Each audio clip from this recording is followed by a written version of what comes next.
No niin, tässä puhuu Jakketekin ja katselemme Nikon pelaamista. Hän pelaa tämmöistä peliä kuin Varrock. Suht koht ruma peli, mutta menettelee.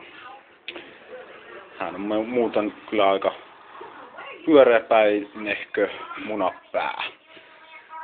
Tässä on meidän telkkari. Se on noin 15 tuumaa ja digiboksi löytyy ja kotiteatterijärjestelmä. Joo, ja siinä on muuten passo, supparihko. Ja Xboxikin löytyy valikoimasta, että kannattaa ostaa.